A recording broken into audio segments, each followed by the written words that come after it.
ছাত্ৰ-ছাত্ৰীসকল এইটো ভিডিঅ'ত তৰংগৰ এটা বিশেষ পৰিঘটনা তৰংগৰ অধ্যাৰোপণ ইয়াৰ বাবে আমি আলোচনা কৰিবলৈ গৈছো যেতিয়া একে সময়তে দুটা বা তাতকৈ অধিক তৰংগ এটা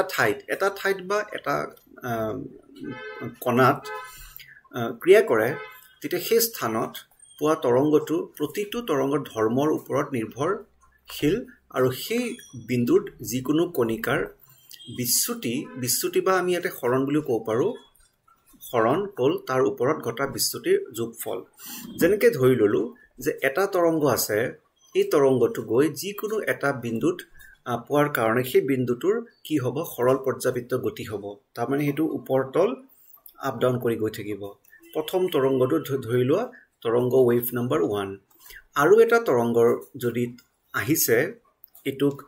স্পৰ্শ কৰিবলৈ কিন্তু প্ৰথম তৰংগটো নাই অকল দ্বিতীয় তৰংগটো আছে তেতিয়া হলে হেতুৰ কাৰণে বেলেগ পৰিমাণৰ এটা বিস্তাৰ বা হৰণ হ'বগে দুটা তৰংগ যদি একে সময়তে একেখিনি পদাৰ্থৰ ওপৰত ক্ৰিয়া কৰি গৈ থাকে তেতিয়া ইয়াৰ যিটো হৰণ হ'বগে বা বিচ্যুতি হ'ব y হেতু হ'ব প্ৰথমটোৰ বাবে যিমানখিনি বিচ্যুতি হ'ব লাগিছিল আৰু দ্বিতীয়টোৰ বাবে যিমানখিনি বিচ্যুতি হ'ব লাগিছিল দুটাৰ যোগফল ইয়াৰ অৰ্থটো হ'ল যে প্ৰথম তৰংগটোৱে যিমানখিনি ইয়াক প্ৰভাৱ পেলাব হেতু y1 বুলি ধৰিছো দ্বিতীয় তৰংগটোৱে কিমানখিনি প্ৰভাৱ পেলাব নিজাববীয়াকে হেতু y2 বুলি ধৰিছো দুটা যদি একে সময়তে পদাৰ্থৰ ওপৰত ক্ৰিয়া কৰে তেতিয়া মুঠ যেটো প্ৰভাৱ হ'ব মুঠ যেটো তাৰ গতি হ'ব বা ইয়াৰ তাৎক্ষণিক হৰণ হ'ব y হেতু হ'ব দুয়োটাৰ তাৎক্ষণিক হৰণ বা বিচ্যুতিৰ যোগফল গাণিতিকভাৱে ক'বলৈ গ'লে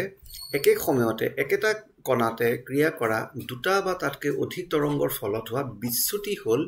প্ৰতিখন তৰংগৰ তাৎক্ষণাৎ বিচ্যুতিৰ যোগফল যদি মই এটা দুটাহে ধৰিছিলো y1 আৰু y2 তাতকৈ অধিক হলেও চলিব y1 y2 y3 ...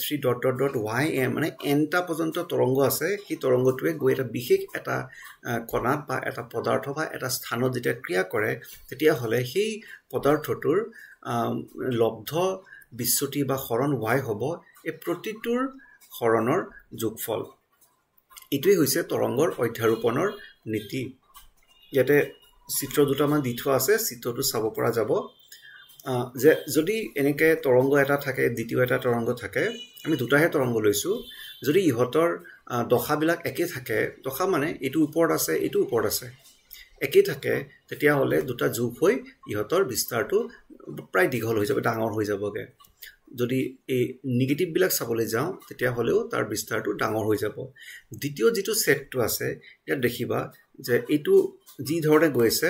দ্বিতীয় তৰংগটো বেলেগ ধৰণে গৈছে এটো তলৰ ফালে যোৱাৰ কাৰণে এটো ওপৰ ফালে গৈছে এটোৰ নেগেটিভ আৰু এটোৰ পজিটিভ মানে প্ৰথমটোৰ নেগেটিভ দ্বিতীয়টোৰ পজিটিভ মিলাই পিনে প্লাস মাইনাস কৰি এটো প্ৰায় শূন্য ফৰ্ম কৰিব বা বেলেগ ঠাইটো চাবলৈ যাওঁ যদি ইয়াতে যেটা পজিটিভ আছে আৰু ইয়াত আছে নেগেটিভ একেখিনি সময়তে তেতিয়া ইটোৱে হিটো কেনসেল আউট কৰিব তাৰ মানে তৰংগটোৰ একেবাৰে নাইকিয়াৰ নিচিনা হৈ যাব সো এইটো হৈছে অধ্যাৰোপণ নীতিৰ যেটো মানে আমি এক্সপেৰিমেন্টালি বস্তুটো চাব পৰাকে দ্বিতীয়টো চাব পৰা যে প্ৰথম এটা তৰংগ দ্বিতীয় এটা তৰংগ দুটাৰ মাজত যেতিয়া সমাৰোপণ বা অধ্যাৰোপণ হ'বগে তেতিয়া হলে এনে ধৰণৰ এটা লব্ধমান হ'বগে